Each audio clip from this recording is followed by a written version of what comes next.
Overview of the UAE Financial Leasing Law. In this presentation, we will briefly review key highlights of the UAE Finance Leasing Law that are relevant to both lessors and lessees. Leasing industry cannot progress without a strong legal ecosystem and providing a comprehensive framework that enables lessors to offer a diverse range of products while effectively managing associated risks. It is imperative that the law adequately governs all aspects of the relationships between lessees, lessors, and suppliers. In the UAE, finance leasing is governed by UAE Federal Decree Law No. 32 of 2023 on financial leasing and alongside specific central bank regulations applicable to financial institutions.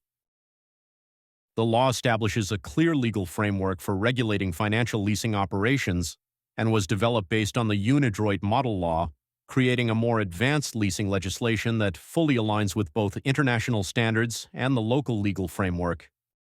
The law provides a clear definition of finance leasing and identifies several types, including tripartite lease, involving the lessor, supplier, and lessee; bipartite lease, a lease directly between the lessor and lessee; sale and leaseback, recognized by the laws of form of tripartite lease, commonly used for Sharia-compliant transactions; and sublease, where the lessee subleases the leased asset to a third party.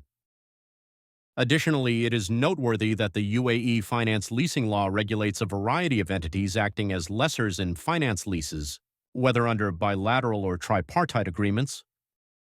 Furthermore, the law encompasses standard leasing arrangements whereby the lessor retains ownership of the asset at the end of the lease term, as well as leases that provide the lessee with the option to purchase all or part of the leased asset upon lease termination. Overview of lessor types, licensing requirements, and regulatory authorities. Globally, there are various trends concerning the licensing and supervision of financial leasing companies, whether banks, non-banks, or captive entities. These companies are subject to regulation in several ways, including regulation by central banks, operation without any regulatory oversight supervision by specific financial regulatory authorities, or compliance with the industry-specific rules based on their size. The first category comprises existing financial institutions regulated by the central bank, including banks and other financial companies. The central bank has confirmed that these entities are permitted to engage in financial leasing activities under their current licenses. Accordingly, they are subject to the Finance Companies Regulation No. 3, 2023 issued by the central bank.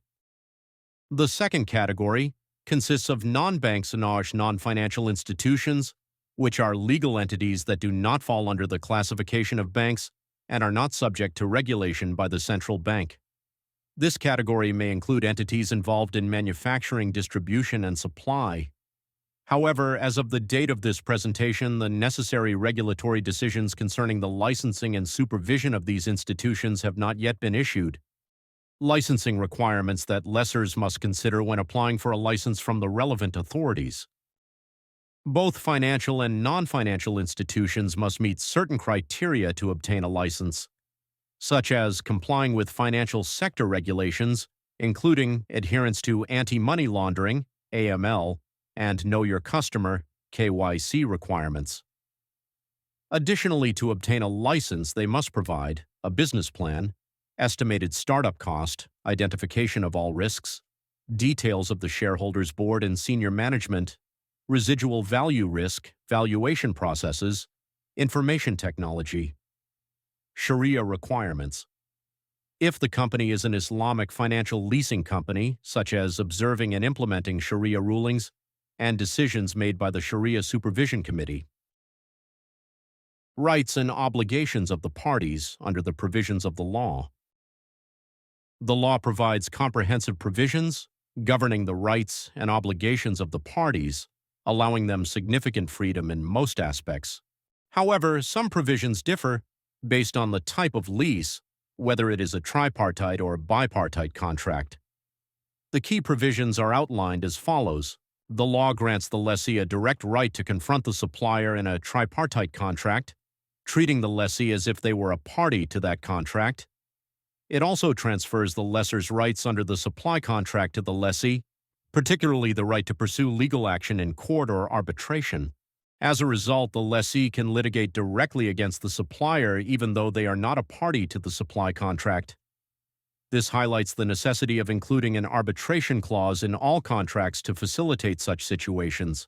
Furthermore, unless otherwise specified in the lease contract, the law states that the lessor is exempted from liability for any physical or material damage caused by the leased asset provided they had no hand in the incident. The law addresses numerous other issues which we will briefly review, although they contain many technical and legal details, including the issue of irrevocability and independence, particularly when the asset under the lease contract is delivered to and accepted by the lessee. Also, the liability for risk of loss and the distinction in these cases between the tripartite and bipartite contracts. The issue of total and partial damage to the leased asset, which also differs depending on whether the contract is tripartite or bipartite.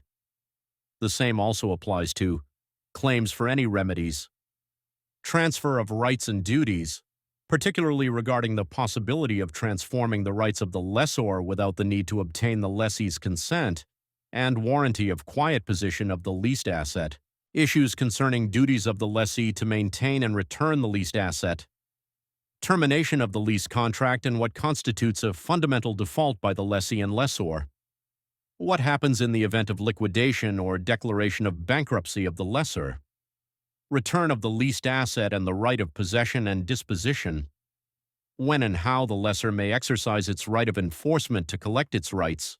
In conclusion, financial leasing is one of the most effective ways to finance assets. Financial leasing relationships require flexible legal regulation that takes into account the recent international legal developments. In financial lease agreements, whether tripartite or bipartite contracts, the parties must exercise the highest level of precision in drafting and implementing the contract terms. Special attention should be directed to clause governing the transfer of risk, allowing each party to protect and reinforce their rights in relation to the other. It is important to clarify the legal and practical relationship between the financial leasing law and the law on securing interest with movable property number 4 of 2020, or referred to as the Secured Transactions Law. The latter classifies the lessor's rights under a financial lease contract as a form of security interest in movable property, thereby granting the lessor as the secured party priority over other creditors in the recovery of claims related to the leased property. This priority is determined by the date and time the security interest becomes enforceable against third parties. The previously mentioned laws offer various legal tools that facilitate the prompt and flexible implementation of the contracting party's rights. They enable each party to recover their rights more efficiently and with less efforts than is typically required in conventional court proceedings. Finally, it is important to emphasize that in order to complete and enforce the rights of the parties to a financial lease against third parties, a notice must be registered in the Movables Registry maintained by the Emirates Integrated Registry Company, EIRC. There are several details that require further discussion, including the appropriate publication of rights, the effective use of the registry, adequate description of the collateral and secured obligations.